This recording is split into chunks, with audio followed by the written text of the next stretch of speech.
One of our favorite family dishes is salmon. I'm sure you hear my bird Tyrone in the background. We've had him for 35 years and he likes to join in too. But today we're making salmon and it's very healthy and oh so easy to make.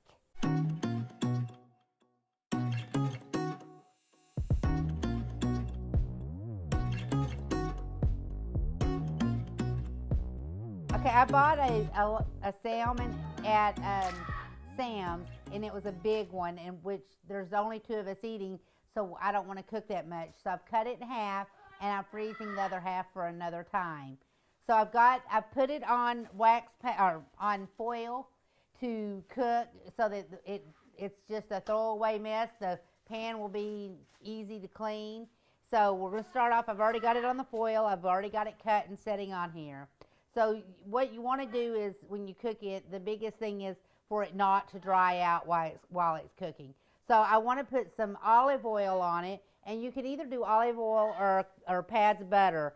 You can put like 3 or 4 pads of butter across it if you prefer that, or any kind of oil that you like. I'm using olive oil, and it's to keep it moist and keep it from drying out basically. And then usually, and I'm gonna go ahead and salt and pepper it.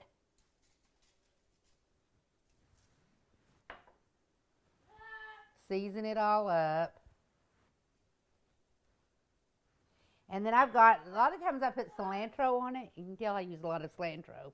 But I found this at Sam's. I always like to find these little different kinds of seasonings. And this is cilantro and lime. So I bought that thinking that would be good on this and on a lot of other dishes that I make. So I'm going to sprinkle that onto this.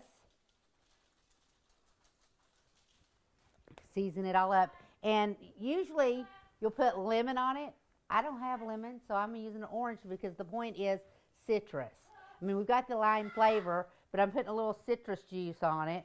So I'm using orange because that's what I have, and I bet it'll taste really good with orange. Of course, lemon and lime is a more acidic for these kind of dishes. I've got enough squeezed out. In fact, I'm going to go ahead. I've got the other one. I'm going to do both sides because I didn't get a lot of... I'm going to go ahead and do both sides because I didn't get a lot of juice out of that side.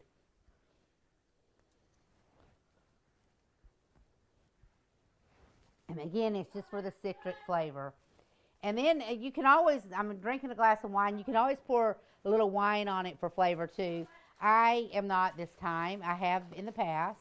And sometimes I will buy whole cilantro and cut it up and put it all over the top. You could also put basil on it. Anyway, so you just wrap it up. And then I pour water into the cookie sheet to keep it moist while it's cooking. I'm just filling the bottom with water. And that was about a cup of water. And you just kind of watch it to not dry out while it's cooking. And then we're going to bake it, and basically you bake it till it's flaky, till it flakes up. When it's done, I'll let you know how long that took, because I don't really know right now. But we'll go ahead and we'll put it in the oven. Stick it in the oven to bake now, and we'll just watch it. Probably take, less than 30 minutes probably, but I'll let you know exactly how long. And the oven is on 350. Okay, so today, while we're waiting on the salmon to cook, thought I'd go ahead and cook the vegetables and show you how to do that. We're going to have Brussel sprouts and green beans. But I've already got the green beans cut up, and with the green beans, I've got water boiling, and I'm going to just flash them in the boiling water for 2 or 3 minutes, and then I'm going to take them out, and I'm going to pan cook them the rest of the way with a little olive oil. The Brussels sprouts I'm going to put in the bowl and add some olive oil and seasoning, and then I'm going to put them in the oven to cook. I have a pan that I put foil in, and I went ahead and put a little oil in it so that they don't stick and while they cook. So they're in here, and then I'm going to add olive oil just to toss them. Just enough, and there's just 2 of us tonight, so I don't have a lot here. And only one of us really likes Brussels sprouts, so it's kind of a lot for that fact. And then I have the Mrs. Dash that I like to add to it. It's salt-free. And then I'm going to add the rosemary garlic. If I had bacon, I would fry bacon up and put in it because that's always good too. But I'm trying to kind of do meatless tonight to go for the health factor. And then this is Cajun seasoning salt to add a little spice to it. So I just sprinkle to my taste. And what I'm doing is I'm coating all of that. And I did not add the salt. I need to add salt, kosher salt. It's a thicker salt, so it sticks onto the Brussels sprouts better, and helps the flavor pop when they're cooking. So that's all you do to them, and then I'm gonna put them in the oven. If I didn't already have the salmon in there at 350, I would probably cook it a little higher, but since I do, it can cook at that. I'm gonna turn the salmon pan around. And see, the water is still in that, so that's keeping that all moist. And then I'm going to put those in. That's it. Now, the water is almost boiling for the green beans. I'm just going to stick them in this pan just I'm going to stick them in this bowl to transport them just to make it easy, because the same flavors are going to be on it anyways. Add a lot of the same flavors when I cook it. It's starting to boil. It could be boiling a little more, but that's fine. We're just wanting it really hot because we're wanting it to start the cooking process to help make the beans softer whenever we cook them, when we pan fry them. So I'm going to stir them in, the top ones in. While I'm waiting a couple of minutes on the green beans, I'm going to go ahead and get the oil in this pan for the green beans and started getting it hot, because the green beans do not take very long. Okay, so they've cooked they've been boiling for about 4 minutes. So that's all we need. It's just a little bit, and then we're gonna go ahead and strain them. Let me get a powder. We're gonna strain them, and then I'm gonna run cold water on them to stop the cooking process from the boiling.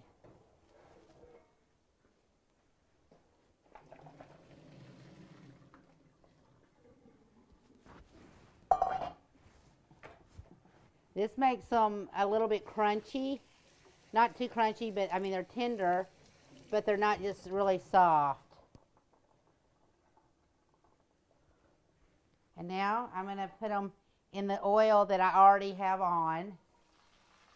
And I'm going to add my seasonings to them. I'm going to add some garlic, about 2 pods, if I can get it open. About 2 pods I'm sprinkling in there.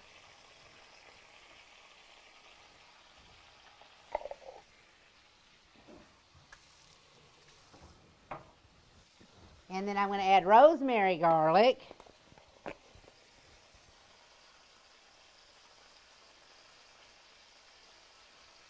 That rosemary in there. And again, this saltless. And then I'm going to add kosher salt and pepper.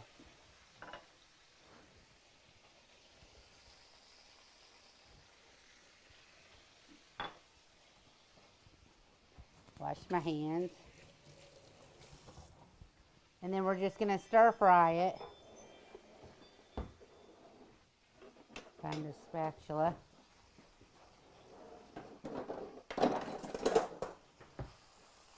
We're just going to stir fry it, coat it in the olive oil, coat them in the olive oil, and let them just get a little pan fried a little bit.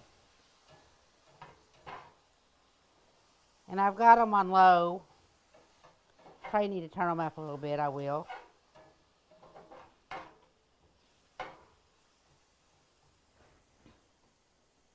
And turn them up to medium.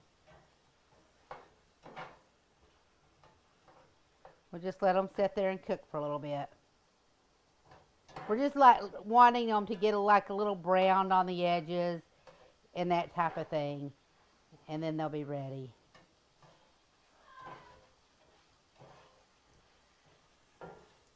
Okay, see how these look? They would be considered done. So I'm going to take them out and put them in my bowl.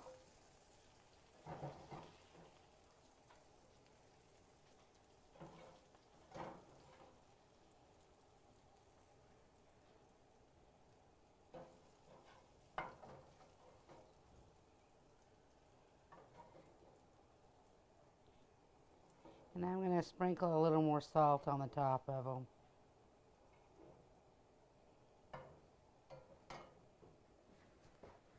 Okay, there's that. Okay, everything is ready, and I wanted to show you, I went ahead and put the salmon on the plate. You can see that it's flaky. It kind of came apart whenever I put it on the plate, but that's when you know it's done, when it flakes like that. And that was probably about 25 minutes probably. The green beans, and you saw that, I went ahead and added some garnish, that's Parmesan cheese that I added to the top, and I sprinkled a little salt. And I did the same with the Brussels sprouts, and they probably cooked about 20 minutes also. Whenever the salmon came out, I went ahead and cranked it up to 450 so that we got the little brown, so some of them are browned and stuff, and that's what I was going for. So this is dinner. Hope that you try it and that you enjoy it, and be sure to like this meal if you like it, and be sure to subscribe to Mr. Vegetables Jody Turner. Thank you for watching. Bye.